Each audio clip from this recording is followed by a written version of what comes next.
Nasusunog ang isang water park sa loob ng pinakamalaking amusement park sa Sweden. Dahil sa panganib na gumuho ang gusali, pahirapan ng pag-apula sa apoy na nagsimulang sumiklab noon pang Lunes. Ayon sa mga pulis, 16 ang bahagyang nasugatan habang isa ang naitalang nawawala. Kabilang sa iniimbestigahan ay kung may kapabayaan at paglabag ang pasyala na naging sanhi ng insidente. Mga kapuso, sawang-sawa na ba kayong ma-fall sa maling tao? Ba't ka nakatingin sa akin? Ang ilang babae sa China, ang boyfriend, eto na, AI. Sa pamamagitan ng isang app, may nakakausap na chatbot na umaas ng totoong boyfriend. At ayon sa ilang gumamit ng app, hindi lang ito basta nagre-reply, nagiging emotional support din ito kapag may problema. Sabi ng mga user ng app, swak ito para sa mga give up na sa complicated relationship o di pa nahahanap ang the one. Inspired ng mga chatbot sa ancient Chinese characters gaya ng mga prinsipe, immortal, at knights.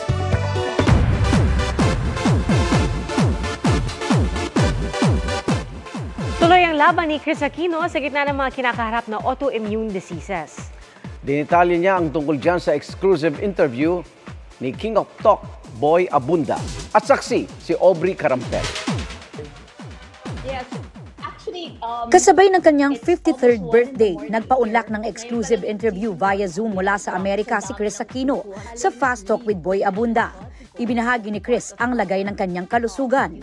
Kamakailan lang, nadiskubre raw ng kanyang mga doktor ang panlimang autoimmune disease na tumama sa kanya. Right now, they're classifying it as an autoimmune mixed connective tissue disease.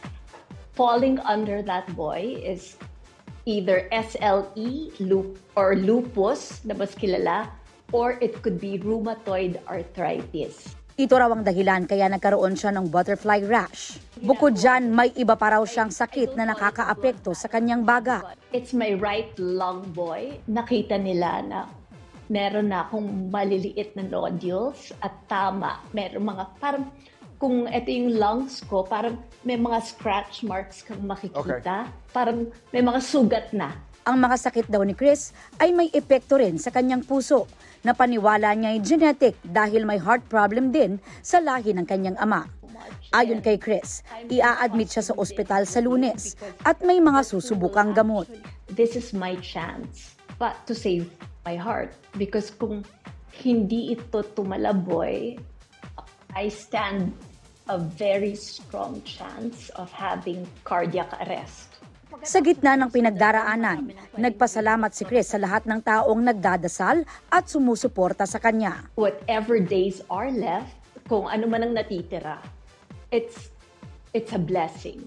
I really want to stay alive. Buhay ako ngayon and alam ko dahil tiwala ako sa dasal na kakayanin pa to. Nagpasalamat din siya sa matalik na kaibigan at sa pamunuan ng GMA Network. I want to say thank you also to you for making this happen. Thank you to Mr. Duavit and Miss Annette and everybody in GMA dahil kayo ang nagbigay sa akin ng venue para ma-explain sa mga tao kung anong nangyayari. Sabi ni Chris, gagawin niya ang lahat para humaba pa ang kanyang buhay para sa mga anak na sina Josh at Bimby. Ito po ang pangako ko sa inyo. Hindi ko kayo bibiguin dahil sumuko ako. Wala sa pananaw ko sa buhay na pwedeng sumuko. Kailangan lumaban. I refuse to die. Talaga pipilitin ko because ang next, my next chapter is to become a stage mother. Para sa GMA Integrated News, ako si Aubrey Carampel ang inyong saksi. Kumalat ang usok sa loob ng ospital matapos sumalpok sa emergency room o ER ang isang sasakyan sa Austin, Texas sa Amerika. 5 ang nasugatan, kabilang ang ilang bata. Nasawi naman ang driver ng sasakyan ayon sa mga lokal na opisyal. Paniwala na opisyal, aksidente ang nangyari at walang nakikitang indikasyong sinadya ng driver ang pagpangga.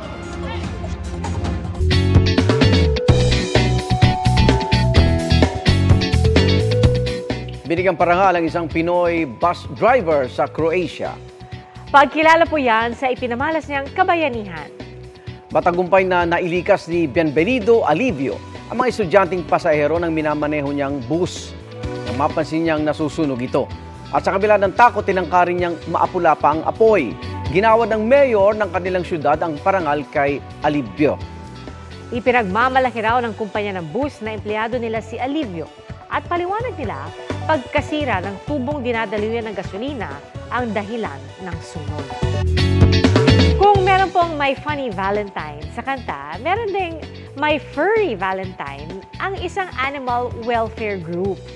At ang kadate ng mga pet lover, mga aso't pusa.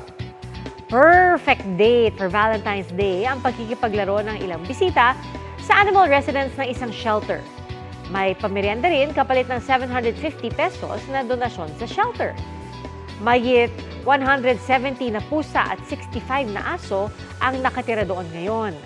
Ayon sa Philippine Animal Welfare Society, 90% ng mga aso't pusa sa kanilang shelter ay sinagip nila mula sa pang-aabuso. Parang din ang Valentine event para isulong ang pag-aampon sa mga sinagip na hayop. Salamat, Igan, sa inyong pagsaksi. Ako naman, Arnold Glavio. Ako po si Pia Arcangel para sa mas malaking misyon at sa mas malawak na paglilingkod sa bayan. Mula sa GMA Integrated News, ang News Authority ng Pilipino. Hanggang bukas, sama-sama tayong magiging saksi!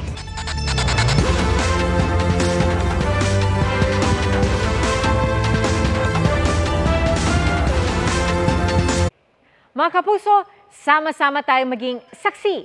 Mag-subscribe sa GMA Integrated News sa YouTube at para sa mga kapuso abroad, samahan niyo kami sa GMA Pinoy TV at sa www.gmanews.tv.